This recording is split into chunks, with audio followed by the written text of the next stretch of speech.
1월 2일입니다. 코로나19로 시작해서 오미크론 변이까지 코로나로 완전히 덮여있던 2021년이 지나고 이제 마스크를 벗을지도 모른다는 희망의 2022년이 됐습니다. 그러나 우리에게는 이미 사실 새해가 이미 시작됐죠. 교회력으로는 강림절의 시작이 한 해의 시작이라고 했고, 그 강림절의 중심은 성탄절입니다. 우리가 하나님께로 가는 것이 아니라 하나님께서 우리에게 오시면서 한 해가 시작됐습니다. 올 한 해 우리를 찾아오신 하나님, 주 예수 그리스도와 동행하는 여러분들과 그 가정이 되시기를 주님의 이름으로 간절히 기원드리겠습니다. 공평하신 하나님이라는 유명한 그 복음성가 작시를 하신 분이 계시죠. 송명희 씨가 쓴 예수님 계시니라는 시가 있습니다. 짧은 시니까 제가 잠깐 읽어드리도록 하겠습니다. 천국에 금이 있어 가고 싶은 것이 아니라오, 천국에 은이 많아 가고 싶은 것이 아니라오, 예수님 계시니 예수님 계시니. 천국에 보화가 있어 가고 싶은 것이 아니라오, 천국에 면류관이 있어 가고 싶은 것이 아니라오, 예수님 계시니 예수님 계시니. 천국에 예수님이 계시다는 것이 아니라 예수님이 계셔서 천국이라는 말입니다. 하나님께서 이 땅에 예수의 몸을 입고 오신 이 강림절기는 그래서 천국이 우리에게로 내려온 그 절기입니다.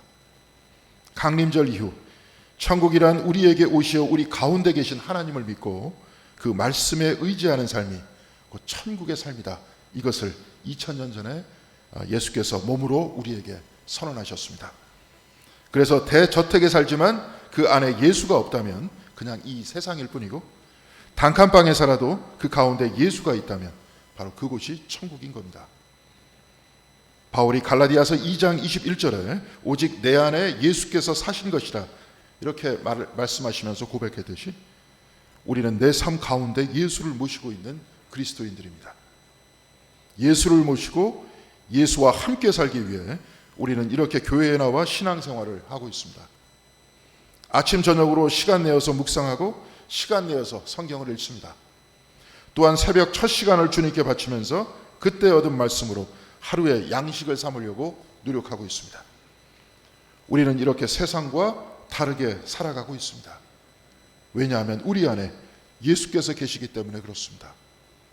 이렇게 사는 것이 주님과 동행하면서 이 땅 위에서 천국을 사는 삶의 방식이기 때문에 그런 것 아닙니까? 오늘 우리는 신년 첫 주일 예배를 드리고 있는데요, 이 앞에는 아직도 강림절 촛불이 타오르고 있습니다. 세상이 축하하는 성탄은 이미 끝이 났습니다. 특별히 미국에서는 1년 중 판매하지 못한 옷이나 가전 제품들을 팔아치우기 위해서 추수감사절로부터 성탄절에 이르기까지 방송과 신문과 길거리가 난리가 납니다. 여기저기 캐롤송이 들려오고 산타 복장을 한 사람들이 쇼핑몰 앞마다 서 있습니다. 회사에서 크리스마스는 재고품을 떨이하는 시간이고 사람들에게 크리스마스는 사고픈 욕망을 채우는 시즌입니다. 그러다 12월 25일이 지나자마자 언제 그랬냐는 듯이 잠잠해집니다. 이제 한 해가 끝나기 때문에 다음 해에는 무엇을 만들까, 무엇을 살까 계획을 세우는 것이죠. 그렇지만 교회에서는 12월 25일로 성탄이 끝나는 것이 아니라 성탄절로부터 15일째 되는 날까지 성탄절기로 지킵니다. 그러니까 1월 둘째 주까지가 성탄 주간입니다. 세상에서 성탄은 한 해가 끝나는 연례 행사이지만 교회에서 성탄은 한 해의 시작과 결단을 알리는 시간입니다. 지난주부터 목회단상에 감리교 서원 기도를 싣고 있는데요, 이 기도는 웨슬리가 하나님과 약속한 서원 기도문을 작성한 겁니다. 그래서 미국과 영국의 감리교회는 신년이나 웨슬리 회심주일에 이 기도문을 낭독하면서 서원주일로 지킵니다. 올해부터 우리 교회 역시 매년 첫 해 이 서원 기도를 같이 읽는 서원주일로 지키면 어떨까 생각하면서 오늘 이 예배를 준비했습니다. 먼저 오늘 여러분들 주보에 있을 겁니다. 이 기도문을 한번 다 같이 읽어보도록 하겠습니다. 감리교 서원기도 시작. 나는 더 이상 내 것이 아니라 주님의 것입니다. 주님의 뜻대로 하소서. 주님이 원하시는 곳에 나를 놓으시고 나로 행동하게 하시고 나로 고난받게 하시며 주님을 위해 고용되게 하시고 주님을 위해 일을 그만두게 하시고 주님을 위해 높임받게 하시고 주님을 위해 낮아지게 하소서. 나로 충만하게 하시고 나로 비우게 하시며 나로 모든 것을 얻게 하시고 나로 아무것도 갖지 않게 하소서. 나는 주님의 기쁨과 처분을 위해 충심으로 자유롭게 모든 것을 포기합니다. 그리고 지금 영광스럽고 은혜로운 성부, 성자, 성령 하나님, 당신은 나의 것이고 나는 당신의 것이며 그렇게 되기를 원합니다. 이 계약은 이 땅 위에서 이루어졌으며 하늘의 인준을 받습니다. 이 서원 기도의 주체는 내가 아니라 하나님입니다. 나의 삶은 나의 것이 아니라 주님의 것이니 이제 주님이 바라고 뜻하는 대로 내가 살겠다는 이 기도의 결단이 웨슬리가 드린 이 서원 기도의 중심입니다. 기도문 제일 끝에 이 계약은 이 땅 위에서 이루어졌으나 하늘의 인준을 받습니다. 이렇게 기도하고 있습니다. 이 기도는 곧 계약이라는 겁니다. 약속이라는 거죠. 그래서 서원 기도입니다. 독일의 신학자 오스카 쿨만은 성서는 약속과 성취 사이에 긴장을 기록하고 있다고 했습니다. 성경은 구약과 신약으로 되어 있습니다. 옛 약속과 새 약속이라는 말씀입니다. 하나님과 인간과의 관계는 약속으로 시작해서 성취로 끝나는 것이고, 그래서 구약과 신약이 두 약속으로 이루어져 있는 겁니다. 그러나 그 약속과 성취 사이에서 무수한 시험과 고난이 있죠. 하나님의 약속을 믿지 못하는 인간의 연약함 때문에 그렇습니다. 아브라함은 하나님께서 땅을 주시고 하늘의 별과 땅의 모래와 같은 후손을 주시겠다고 그런 약속을 받았지만 100세가 되기까지 아내 사레 사이에서 단 한 명의 자식도 갖지 못했습니다. 그러니 자연스럽게 그의 믿음은 흔들렸습니다. 아브라함은 자식을 갖게 된다는 말에 바닥에 엎드려서 웃었다고 했고, 사라도 이 말씀을 믿지 않고 웃었다고 했습니다. 그러나 결국 이삭을 갖게 됐고, 이삭의 아들 야곱을 통해 또한 야곱의 아들 요셉을 통해 이들은 애굽에서 거대한 민족을 이루게 됐습니다. 하늘의 별과 같이 땅의 모래와 같이 자손을 주리라 하신 하나님의 약속이 성취된 겁니다. 하나님께서는 애굽 땅에서 고난을 당하던 히브리인들에게 모세를 통해서 젖과 꿀이 흐르는 땅으로 데리고 가시겠다고 그렇게 약속하셨습니다. 그리고 가나안으로 가는 그 광야의 40년간 이들은 무수한 시험에 흔들렸습니다. 이 역시 하나님의 약속을 믿지 않았기 때문에 그렇습니다. 그러나 한 세대가 지나서 이들에게 약속이 성취됐습니다. 가나안으로 들어가게 된 겁니다. 이사야와 예레미야는 바벨론에게 멸망당한 이스라엘의 회복을 약속하는 하나님을 선포했고, 백성들은 결국 유다 땅에 돌아와서 다시 성전을 짓고 예배를 회복하고 율법을 다시 읽었습니다. 학개서 2장 9절의 예언자는 하나님의 음성을 전합니다. 이 성전의 나중 영광이 이전 영광보다 크리라. 비록 바빌론에서 돌아와 빈궁한 중에 지은 그 성전은 솔로몬이 지은 이전 성전보다 초라하지만 하나님께서는 이 성전의 나중 영광이 이전 영광보다 크다고 하셨습니다. 금도 하나님의 것이고 은도 하나님의 것인즉 하나님은 성전의 외적인 화려함을 받으시는 것이 아니라 하나님의 약속을 붙들고 믿은 그 신앙의 사람들을 받으신다는 것 아닙니까? 하나님은 약속을 지키셨습니다. 성서는 이 약속이 성취되는 과정을 기록하고 있습니다. 또한 성서는 인간의 약속을 기록하고 있습니다. 구약 성경의 율법은 하나님과 인간 간의 계약입니다. 약속입니다. 하나님은 약속을 지키시지만 인간은 하나님과의 약속을 어기면서 살아가죠. 그래서 사람들이 이 약속을 지키지 못할 때마다 양과 염소를 바치면서 회개의 예식을 행합니다. 바로 이것이 제사죠. 사람들이 회개의 예물을 드릴 때 하나님께서는 그 향기를 흠양하신다고 했습니다. 회개의 기도를 드리시고 용서의 은혜를 베풀어 주신다는 겁니다. 그러니까 제사와 예배는 하나님과의 계약, 곧 약속을 새롭게 하는 겁니다. 좀 전에 장로님께서 기도를 드리실 때 감사의 기도와 또한 회개의 기도가 있죠. 이 역시 약속을 갱신하는 겁니다. 하나님과 다시 약속하는 겁니다. 구약 시대에는 율법이 약속이었다면 오늘 우리 시대 이 웨슬리의 기도문과 같이 우리도 약속하고 있습니다. 나를 내려놓고 오직 하나님의 뜻대로 살겠다고 하는 결단이 바로 우리의 약속인 겁니다. 우리는 올해 처음으로 이 웨슬리의 서원 기도문을 읽었는데요. 내년에도 이 기도문을 신년 예배 때 같이 읽고 다시 1년을 결단할 것입니다. 성탄절 우리에게 오시는 주님을 다시 묵상하고 다시 우리 삶의 헌신과 결단을 약속하는 기간이 바로 우리의 신년이기 때문에 그렇습니다. 오늘 우리가 읽은 복음서에서는 우리에게 찾아오시는 하나님에 관해서 말씀하고 있습니다. 오늘 우리가 읽은 요한복음 1장 1절에는 이렇게 기록되어 있습니다. 태초에 말씀이 계시니라. 이 말씀이 하나님과 함께 계셨으니 이 말씀은 곧 하나님이시니라. 히라보 원어에서는 이 말씀이 로고스다 이렇게 되어 있는데요. 이 뜻은 원리라던가 법칙이라는 뜻입니다. 그러니까 이 말씀의 원리를 대입해서 다시 읽어보면 태초에 원리가 계시니라. 이 원리가 하나님과 함께 계셨으니 이 원리가 곧 하나님이시니라. 이렇게 될 것입니다. 그런데 이렇게 읽어보면 마치 무슨 수학 공식과 같은 느낌이 나고요. 우리와 동떨어진 딴 세상의 말씀과 같이 그렇게 느껴집니다. 미국의 영성신학자인 매튜 폭스는 요한복음에 쓰여진 말씀이란 당시 히랍 철학의 원리라는 개념을 성경에다 갖다 쓴 것이 아니라 창세기 제1장 하나님께서 말씀으로 창조하셨다는 그 말씀을 히랍어로 번역한 것이라 이렇게 이야기하고 있습니다. 오늘 우리가 읽은 본문에서의 말씀을 히랍어로 로고스라고 한다면 구약에서 창조하시는 하나님의 말씀은 다바르입니다. 매튜 폭스는 이 다바르라는 말씀이 지혜와 연결되어 있다라고 그렇게 말하는데요. 잠언 8장 22절에서 23절까지는 이 지혜에 관한 말씀이 나와 있는데 제가 그 말씀을 한번 봉독해 보도록 하겠습니다. 잠언 8장 22절에서 23절까지 말씀입니다.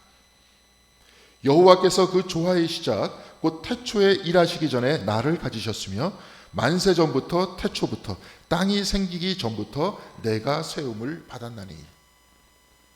여호와께서 태초 이전에 나를 가지셨다고 했는데 이 나가 바로 지혜입니다. 지혜를 인격화하면서 그렇게 기록한 겁니다. 그래서 이 말씀을 다시 지혜로 고쳐 읽으면 여호와께서 그 조화의 시작 곧 태초에 일하시기 전에 지혜를 가지셨으며 만세 전부터 태초부터 땅이 생기기 전부터 지혜가 세움을 받았나니 바로 이 말씀입니다. 독일의 신학자 성서신학자 폰 라드는 지혜란 세계 창조 배후의 신비라고 했습니다. 그러니까 오늘 요한복음 1장 1절의 말씀을 지혜로 대입해 보면 태초에 지혜가 계시니라 이 지혜가 하나님과 함께 계셨으니 이 지혜가 곧 하나님이시니라 이렇게 고쳐 읽을 수 있습니다. 지혜란 창조 배후의 신비라고 했으니 우리 주변에 있는 산과 바다와 나무와 사람들 모두 다 하나님의 지혜와 사람이 이해할 수 없는 하나님의 신비로 인해서 만들어졌다는 겁니다. 인간의 과학이 아무리 발달했다고 해도 아직까지 나뭇잎 하나, 돌멩이 하나도 완전히 이해하고 있지 못합니다. 우리가 현미경으로 나뭇잎을 들여다보면 그 안에 우리가 모르는 완전히 다른 세상이 있다는 것을 알게 됩니다. 이들 하나하나가 세밀하게 움직이면서 빛을 받아서 영양분을 만들고 산소를 만들고 있습니다. 이들 모두는 하나님의 지혜를 담고 있어서 그렇게 된 것 아닙니까? 의학이 아무리 발달했다고 해도 아직 인간의 몸에 대해서 사람들은 잘 모르고 있습니다. 창조는 바로 이 지혜를 담고 있다는 겁니다. 중세 독일의 신학자 마이스터 에카르트는 이렇게 하나님이 창조하시는 방식을 flowing out but remains within 이렇게 표현했습니다. 곧 말씀이 하나님 안에서 밖으로 흘러나오나 그 안에 곧 하나님 안에 있다는 말인데요. 말씀이 하나님 안에서 밖으로 흘러나온다고 하지만 이 세상에 하나님 밖은 아무것도 없다는 겁니다. 흘러나오지만 여전히 하나님 안에 있다 이 말입니다. 창세기 1장에서 하나님께서는 말씀으로 세상을 창조하실 때 빛이 있으라 이렇게 말씀하셨습니다. 그 빛이 하나님 안에서 밖으로 흘러나오지만 그 빛은 하나님 안에 있다 이 말입니다. 이 우주가 하나님 안에서 말씀으로 밖으로 흘러나왔지만 이 우주도 역시 하나님 안에 있다는 겁니다. 저와 여러분도 하나님 안에서 말씀을 통해서 흘러나왔지만 하나님 안에 있다는 겁니다. 이 공동교회도 하나님 안에서 흘러나왔지만 하나님 안에 있다, 이 말씀입니다. 이 세상과 우주의 모든 피조물은 다 하나님 안에서 밖으로 흘러나왔지만 다 하나님 안에 있다는 겁니다. 하나님께서는 하나님 안에 있는 이 모든 피조물을 한치의 오차도 없이 붙들고 계십니다. 하늘의 해는 단 하루도 빼지 않고 동쪽에서 솟아오르고 봄, 여름, 가을, 겨울 이 사계절도 역시 오차 없이 그 법칙에 따라 움직이고 있습니다. 하나님의 지혜가 그 안에 있기 때문에 그렇습니다. 또한 태초로부터 지금까지 하나님께서는 말씀을 이루고 계십니다. 빛이 있으라 하니 빛이 있었고 해가 있으라고 하니 해가 있었습니다. 그 이후 단 하루도 어김없이 말씀이 성취되고 있습니다. 오늘도 해가 뜨고 새날이 왔습니다. 우리에게도 생명 주시어서 지금 우리가 이 자리에 나와서 예배를 드리고 있는 겁니다. 저와 여러분과 이 우주는 하나님 안에 있고 이 땅도 하나님 안에 있습니다. 그러니 오늘 말씀 요한복음 1장 1절과 창세기의 말씀을 깊게 묵상한다면 우리는 두려워할 필요가 없습니다. 어딜 가나 하나님 안에 있기 때문에 그렇습니다. 어딜 가나 하나님의 지혜 안에 있고 어딜 가나 말씀을 이루시고 성취하시는 하나님의 성실함과 영원 안에 있으니 이를 믿고 살아간다면 두려울 이유가 없지 않습니까? 그런데 오늘 본문 제9절을 보니까 참빛 곧 세상에 와서 각 사람에게 비추는 빛이 있었나니 라고 말씀하시면서 오늘 본문 제14절에 그 말씀이 육신이 되어 우리 가운데 거하심에 우리가 그의 영광을 보니 아버지 독생자의 영광이요 은혜와 진리가 충만하더라 이렇게 말씀하고 있습니다. 말씀에 의해서 세상이 만들어졌는데 그리고 이 세상이 하나님 안에 있는데 이제는 그 말씀 자체가 세상에 내려왔다 이렇게 말씀하고 있습니다. 그런데 이 말씀이 우리 가운데 거하심에 이렇게 되어 있습니다.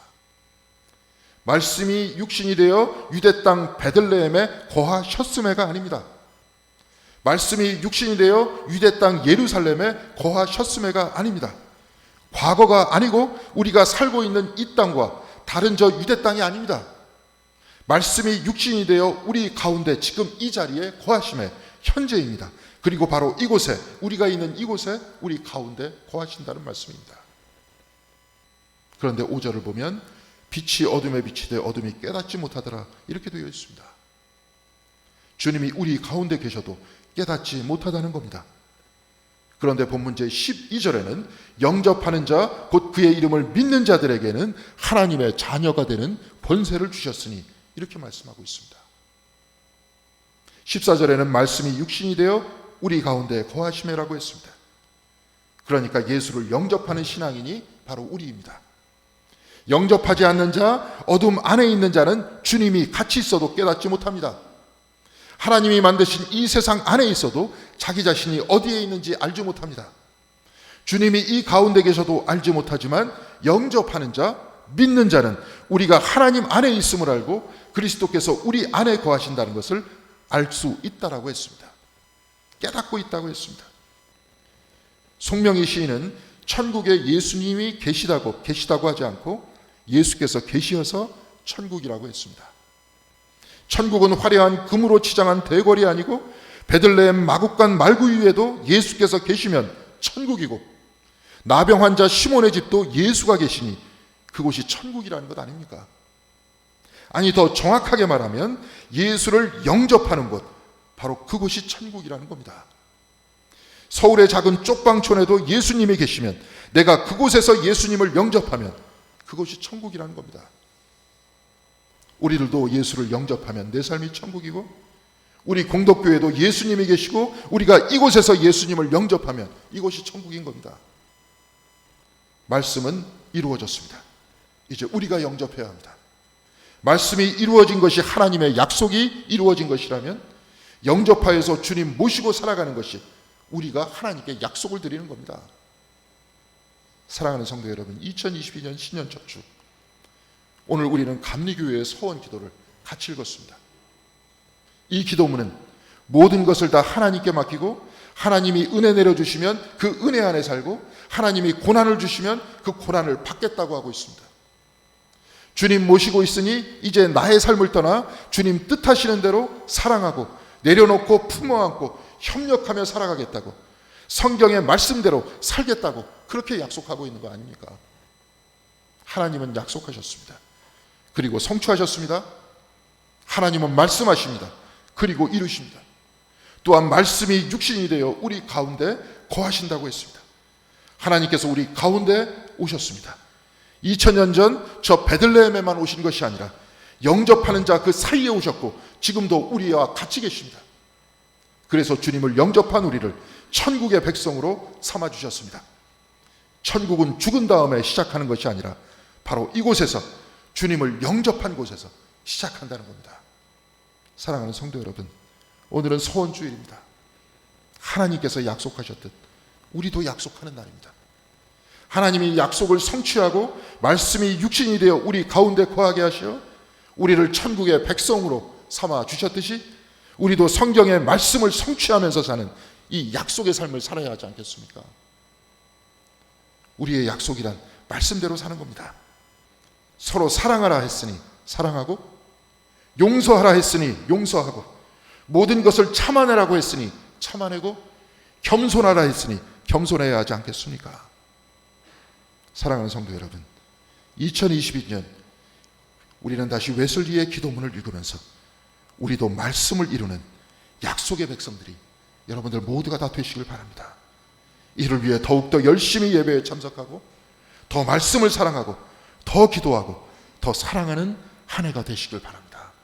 이 경건의 삶 속에 예수께서 계시고 주님 계신 이 삶에서 천국이 시작되니, 사랑하는 성도 여러분, 예수를 모신 천국의 삶을 살아가는 저와 여러분들이 모두가 되시기를, 그리하여서 약속의 삶을 살아가는 저와 여러분들 모두가 되시길 주님의 이름으로 간절히 기원드리겠습니다.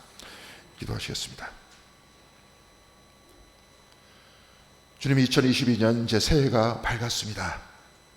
주님과 더불어 이제 주님의 뜻대로 살아가기로 약속을 했사오니 이제 이 약속의 삶을 이루어내는 성취의 삶이 될 수 있도록 주여 우리를 이끌어 주시옵소서. 주님께서 날마다 말씀을 이루시는 모습과 성경을 통해서 약속을 성취하시는 모습을 배우면서 우리도 주님을 따라 하루하루 또한 날마다 십자가를 향해서 나아갈 수 있도록 도와주시옵시고, 나를 끊임없이 죽여가면서 이 가운데 다시 나를 살리시는 주님을 바라보고 붙들며 살아가는 약속의 체험의 신앙인들이 다 될 수 있도록 주께서 인도하여 주시옵소서. 늘 우리와 같이 하여 주시기를 바라오며 주 예수 그리스도 이름으로 기도드렸습니다. 아멘. 네, 이 시간 성도의 교제 시간입니다. 오늘 예배를 마친 이후에 다시 속회 모임을 시작합니다. 오늘도 서원주일 지냈는데 말씀과 가까이 다가가시는 여러분들 되시길 바라고, 이렇게